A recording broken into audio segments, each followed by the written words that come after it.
হযরত মাওলানা আশরাফ আলী থানভী রহমতুল্লাহ আলাইহির আব্বা নবাব মানে জমিদার ছিলেন, ভালো ব্যবসায়ী ছিলেন, ওনার আয় রোজগার হালাল ছিল। ছেলেকে আলেম বানাইছেন, কত বড় আলেম হইলেন। তো আজকে হযরত থানভীর আব্বার নাম এখানে আসতো না যদি তিনি তার ছেলেকে আলেম না বানাইতেন, তার নাম আসতো না।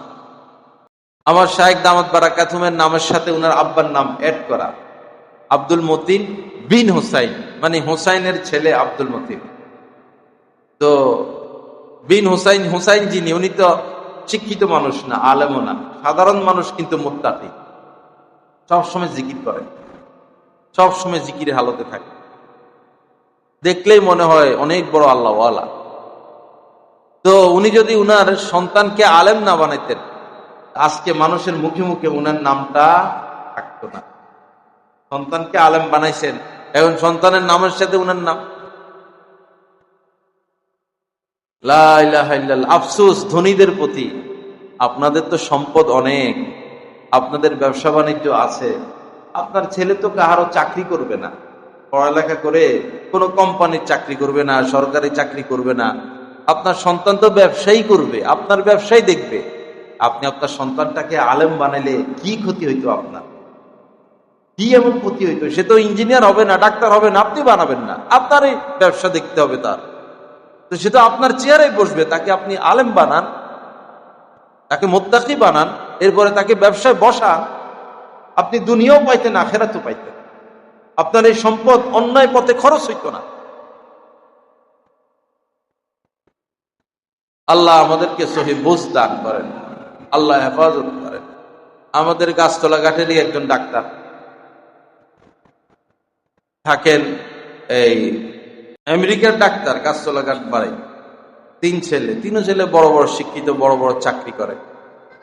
তো ওনার সাথে যখনই আমার কথা হয়, শুধু কান্দে আর দুঃখ আর দুঃখ।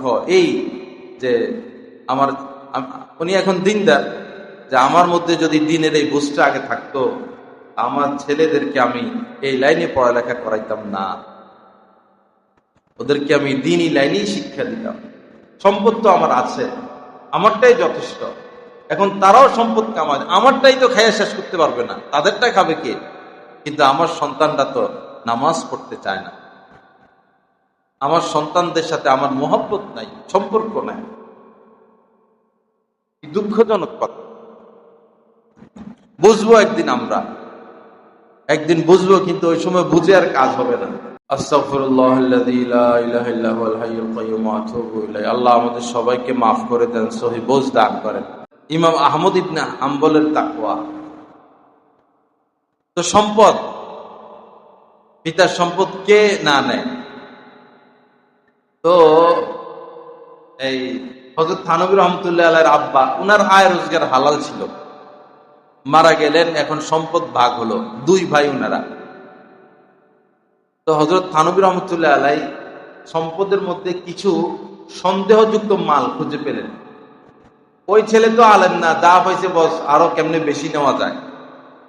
এই ছেলে তো আলেম, যে সম্পদের মধ্যে কিছু সন্দেহযুক্ত মাল উনি সন্ধান পাইছেন। এখন তিনি পিতার এই সম্পদ নিবেন কি নিবেন না, নিতে তার ইতস্ত বোধ হচ্ছে, আবার না নিলেও মনে দ্বিধা লাগতেছে, হয়তো পেরেশানিতে পড়তে হবে। পরে তিনি ওই জামানার যিনি বড় আলেম হযরত মাওলানা রশিদ আহমদ গঙ্গুই রহমতুল্লাহ আলাইহির কাছে চিঠি দিলেন, বলেন, হযরত এই অবস্থা, আব্বার মালের মধ্যে কিছু সন্দেহযুক্ত মাল রয়েছে, এখন আমার এই সম্পদ গ্রহণ করতে অনীহা, ইতস্ত বোধ হচ্ছে, আবার যদি সম্পদ না নেই তাও কষ্ট লাগতেছে, হয়তো পেরেশানি হতে পারে চলতে গেলে, কি করব আমি? তো হযরত রশিদ আহমদ গঙ্গি রহমতুল্লাহ আলাইহি ফতোয়া দিলেন, তুমি এই মাল নিতে পারো, তুমি এই মাল তুমি গ্রহণ করো, তবে যদি গ্রহণ না করো এটা হবে তাকওয়া। গ্রহণ করা জায়েজ হবে তোমার পিতার সম্পদ, আর গ্রহণ না করা হবে তাকওয়া। তো হযরত থানভী রহমতুল্লাহ আলাইহি তাকওয়ার পথ গ্রহণ করলেন, তিনি পিতার কোনো সম্পদ গ্রহণ করেন নাই। এমনি এত কাজ আল্লাহ পাক নিছেন, 1800-র উপরে উনার লিখিত কিতাব পাওয়া যায়, 1800-র উপরে। তো মাওলানা রশিদ আহমদ গঙ্গি রহমতুল্লাহ পরে বলেছেন যে আশরাফ আলীর সর্বনিম্ন তাকওয়া এই যে সে আলেমদের পরামর্শ ব্যতীত চলে না, সে আলেমদের পরামর্শ মোতাবেক চলে না।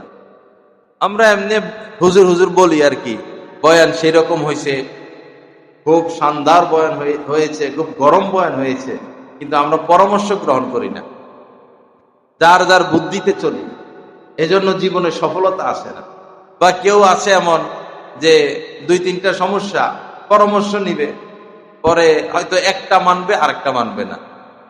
অথবা কেউ এমন রয়েছে যে পরামর্শ ঠিকই করে, কিন্তু করে সেটাই যেটা তার মাথায় আছে, যেটা তার মাথায় আছে করে সেটাই, এমনি পরামর্শ নাম কষ্ট করে। এই ধরনের লোক কদমে কদমে বিপদগ্রস্ত, কদমে কদমে। আল্লাহ হেফাজত করেন। নিজের মুরব্বীদের পরামর্শ ব্যতীত যারা উল্টা পথে চলে, নিজের বুদ্ধিতে চলে, এরা বিপদেই পড়ে, দাঁড়ায় আবার ঠাস করে পড়ে, দাঁড়ায় আবার ঠাস করে পড়ে।